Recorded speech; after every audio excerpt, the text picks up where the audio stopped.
मित्रान् दुस्साध्यानपि चैव यत् तस्माद् मित्राणि कुर्वीत सामान्यान्येव चात्मनः सामान्यान्येव चात्मनः।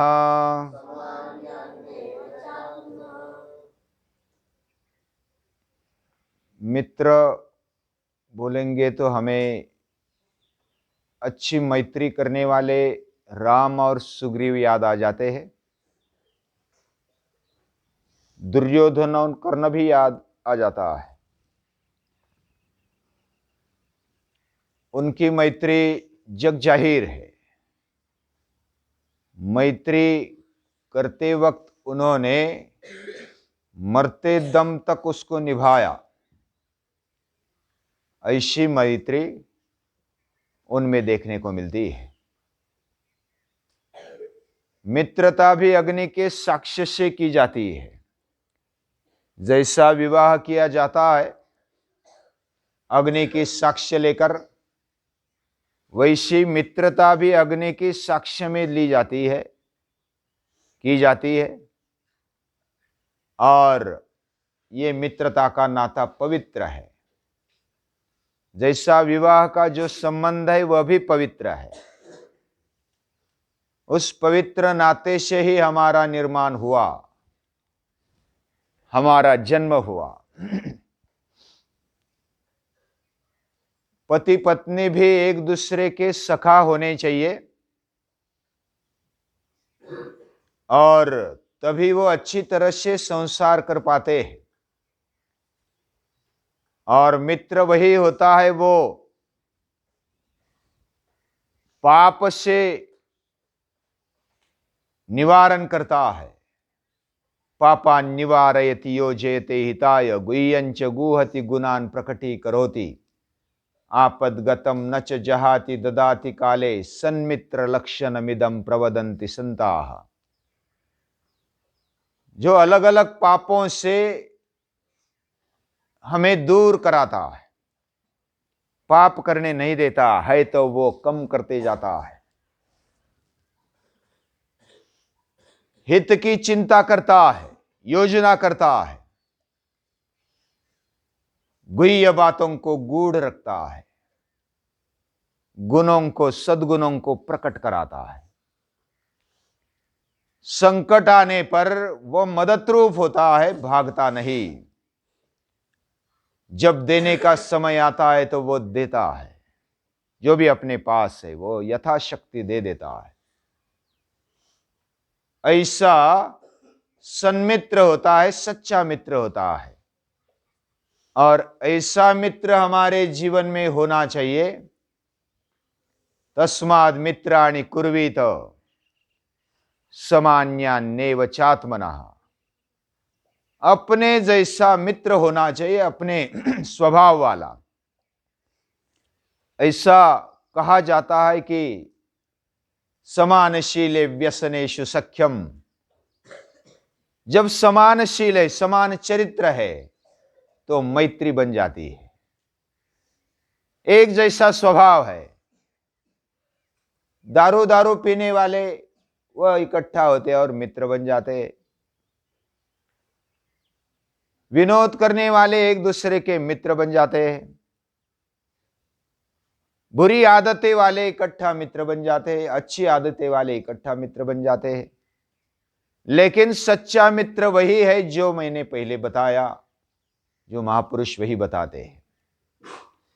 और इधर जो अर्थ है आत्मनः, श्री कृष्ण और अर्जुन भी मित्र है। सखेति मत्वा प्रसवं यदुक्तम, वो सखा बोलता है।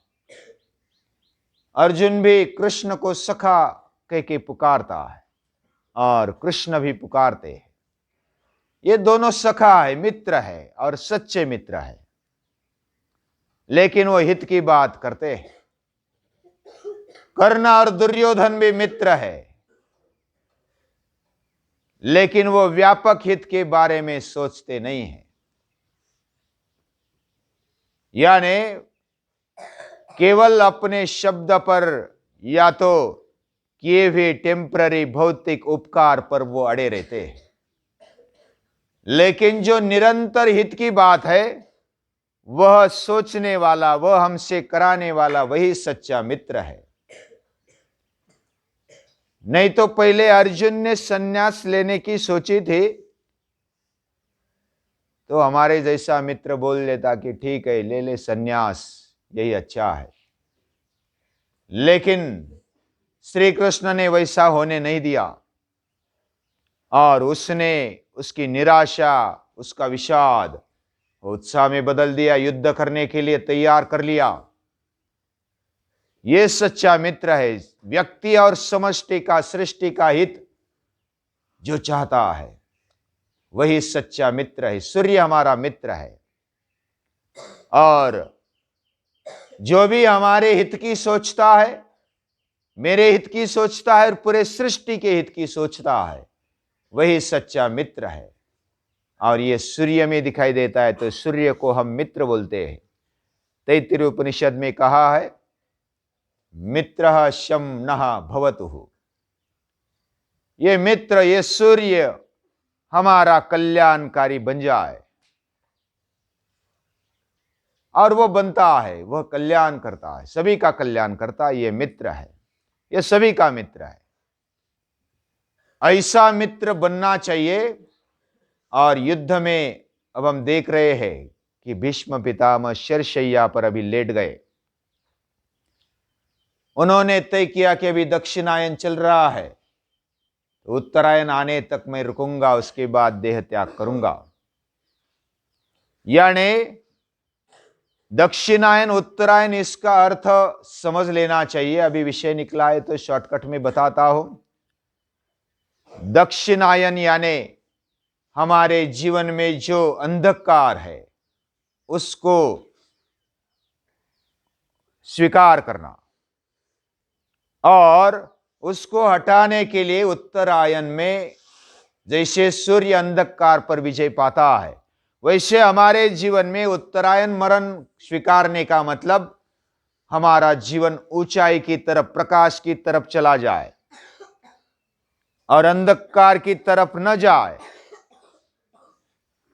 और अंधकार में भी तेज देखे। यह बात हमारे समझ में लेनी चाहिए। तो भीष्म पितामह शरशैया पर पड़े हैं। इधर दुर्योधन आदि को मिलने के लिए बाद में कर्ण आदि आ जाते हैं, और सभी, अगर भीष्म पितामह के बाद सबसे बढ़िया योद्धा और अच्छा स्वभाव वाला कोई है तो वो कर्ण है। उसका स्वभाव भी अच्छा है, शूरवीर भी है, अष्टपैलू है, सभी गुणों का भंडार उसमें दिखाई देता है। लेकिन अपनी शक्ति का उपयोग उसने अपने दुराचारी मित्र के साथ किया, इसलिए उसकी शक्ति, उसका जो बल है, वह संकुचित बन गया। इतना सब होने पर भी वह दुर्योधन का सच्चा मित्र नहीं बन सका, जैसे कृष्ण अर्जुन का बनता है, बन रहा है, या तो जो भी हित की सोचता है। तो इस तरह कर्ण के आसपास सभी घूमने लगे, कर्ण की जय हो, कर्ण की जय हो। और यही हमारा साथी है। अभी भीष्म पितामह तो ढह गए, सभी ने दुख व्यक्त किया, कर्ण ने भी दुख व्यक्त किया कि ऐसा योद्धा अभी होगा नहीं, उसके सामने कोई टिक नहीं पाएगा। उनके पास बहुत ही शस्त्र अस्त्र संपन्नता है, और इनकी खाली जगह भर पाना मुश्किल है, नामुमकिन है। फिर भी मैं मेरी पूरी शक्ति का उपयोग करूंगा, मरते दम तक मैं लड़ूंगा और पूरी पांडव सेना को परास्त कर दूंगा, कौरव सेना को जिताऊंगा। तो इस प्रकार कर्ण हमारी भाषा में डिंगे मारता है। तो सभी जाते हैं भीष्म पितामह के पास, आशीर्वाद ले लेते हैं। और भीष्म पितामह से आशीर्वाद लेकर के आते हैं और युद्ध छिड़ जाता है। छिड़ने के पहले फिर दुर्योधन कर्ण को पूछता है, ये जो सेना है बिना सेनापति के इधर उधर भटक जाएगी, वह निराधार हो जाएगी, इसलिए सेनापति का अभिषेक किया जाए, किसको बनाया जाए? कर्ण को पूछता है। कर्ण भी बड़ी उदारता से बोलता है, अभी भीष्म पितामह के साथ कर्ण ने क्यों युद्ध नहीं किया? वो एक कारण था। क्या कारण था? कि भीष्म पितामह ने उसको अर्धरथी बोल दिया था। हाँ, रथी, महारथी, अतिरथी, ऐसी उपाधियां दी जाती है। कर्ण वैश्य अतिरथी है, फिर भी उसको अर्धरथी बोल दिया तो उसको गुस्सा आया था। मेरा अपमान किया, मेरे शौर्य का, मेरे क्षत्रियत्व का अपमान किया है, इसलिए मैं नहीं लड़ूंगा भीष्म पितामह के साथ। और भीष्म पितामह मन में तो यही चाहते थे वो न लड़े, क्योंकि पांडवों की जीत होनी चाहिए, मन में वही था। लेकिन बाद में भीष्म पितामह बता देते हैं, ये मैंने जानबूझकर किया था। पांडवों का पक्ष धर्म का पक्ष है, और जिधर कृष्ण है उसको हराना, जिधर कृष्ण है उधर धर्म है, और जिधर धर्म है उधर कृष्ण है। यतो धर्मस्ततो जयः, जिधर धर्म है उधर विजय भी है। और ये अटल बात है, ये ध्यान रखना, और आप भी मन में रखना, स्वर्ग की कामना करते हुए लड़ना, यानी कि आपको मृत्यु पाना है, ये ध्यान में रखना। तो ये बात समझाते हुए भीष्म पितामह विदा कर देते हैं। इधर कर्ण भी कहता है कि द्रोणाचार्य को अभिषेक किया जाए, वो हमारे लिए बुजुर्ग है, उनके पास शस्त्रास्त्र विद्या है, उनके सामने किसी का भी टिक पाना मुश्किल है। अगर कोई टिक पाएगा तो वो सिर्फ धृष्टद्युम्न है, वही मारने के लिए ही जन्मा है, क्योंकि उसकी उत्पत्ति यज्ञ से हुई है। उसको छोड़कर बाकी सभी को परास्त करने की शक्ति द्रोणाचार्य में है, और ऐसा सोचकर अभिषेक किया जाता है। और द्रोणाचार्य भी बोलते हैं कि मैं मेरा पूरा जी जान लगा दूंगा, जिसने मुझे सम्मान दिया, जिस वंश ने मुझे सम्मान दिया, उनके लिए लड़ना मेरा कर्तव्य है, ऐसा समझकर वो अर्थस्य पुरुषो दासः, ये हमने थोड़ा बहुत देखा था। उस समय द्रोणाचार्य ने पूछा दुर्योधन को कि मैं आपका क्या प्रिय करूं? मैं अभी जी जान लड़ूंगा, पांडवों को मारना वैसा सीधा साधा नहीं है, और क्योंकि श्री कृष्ण उनके पक्ष में, श्री कृष्ण इतनी ताकत रखता है कि वो सभी को जिताएगा। अकेला अपने दम पर वह सभी कुछ कर सकता है, ये ताकत कृष्ण में दिखाई देती है। फिर भी पांडवों को परास्त करने की शक्ति मेरे पास है, बोल क्या करो तेरे लिए? तो दुर्योधन मांगता है कि युधिष्ठिर को पकड़ा कर मेरे सामने खड़ा करो। तो द्रोणाचार्य पूछते कि ऐसा क्यों नहीं मांगा कि युधिष्ठिर को मारा जाए? जिंदा पकड़ के मेरे सामने खड़ा करो, उसको दास बना दो।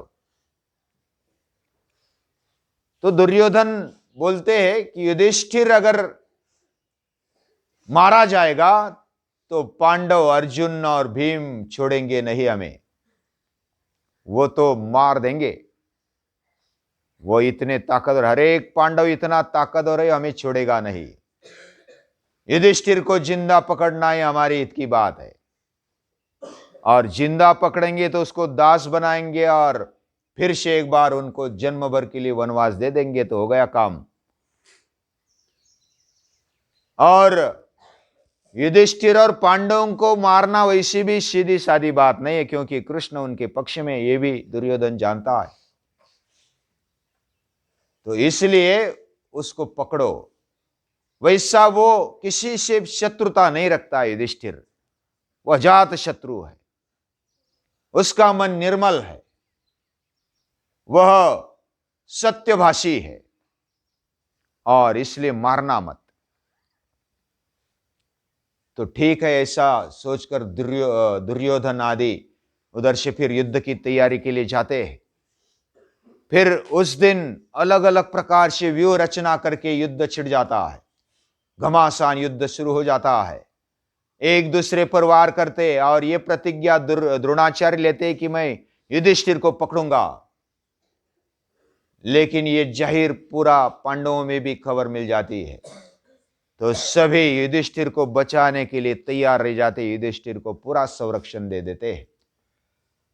अभिमन्यु हो या अर्जुन, या तो अलग अलग जो धृष्टद्युम्न हो या अलग अलग जो योद्धा है, भीम, नकुल, सहदेव, सात्यकी आदि जो योद्धा है पांडव पक्ष में, वह सब युधिष्ठिर कैसे हम संरक्षण कर सके ऐसा समझकर सभी ने संरक्षण दिया। और इधर भी द्रोणाचार्य को सभी संरक्षण देकर, कर्ण भी अभी युद्ध में उतरा है और द्रोणाचार्य भी उतरे हैं, और बाकी सभी भी, शल्य मामा है और जो भी वरिश्रवा है, भगदत्त है, बाकी जो योद्धे है वह भी कौरव पक्ष में उतरे हैं। पूरा घमासान होता है। उस दिन पूरा घमासान हो गया, लेकिन द्रोणाचार्य को युधिष्ठिर हाथ नहीं लगा और दिन भर के लिए वह पूरा दिन लड़ते लड़ते बहुत सारे सैनिक मारे गए, योद्धे मारे गए, लेकिन कभी कोई हारा नहीं। कभी पांडवों के भारी पड़ते थे, कभी कौरवों के भारी पड़ते थे। और कर्ण का नया दम था, द्रोणाचार्य का भी अभिषिक्त होकर के एक जिम्मेदारी थी और जिम्मेदारी के साथ वो लड़ भी रहे थे। ऐसा एक एक करके पराक्रम किया है। इधर अभिमन्यु भी इतना अटैक करने वाला है, तो एक एक करके परास्त करने वाला यह अभिमन्यु बहुत ही कड़क अभी लड़ रहा है और पांडवों का उत्साह बढ़ गया है। भीष्म पितामह ने रहे तो एक अनाथ सी ये कौरव पक्ष की सेना लग रही थी। फिर भी द्रोणाचार्य के कारण, कर्ण के कारण, अश्वत्थामा के कारण, बाकी दुर्योधन आदि जो जिनका उत्साह और बढ़ा दिया था कर्ण ने, तो ये बात पहले दिन के लिए यानी अभी 11वां दिन हुआ और आगे अभी ये इतनी हर एक दिन कुछ ना कुछ व्यूह रचना करके एक दूसरे को कैसे फंसाया जाए, कैसे निस्तनाबूद किया जाए, इस तरह सोच करके रणनीति बना रहे थे और बड़ा घमासान हो रहा था ये महाभारत का युद्ध। अभी ये 11वें दिन का हुआ, आगे भी देखेंगे क्या क्या होता है। तब तक के लिए रुकते हैं। नमस्कार।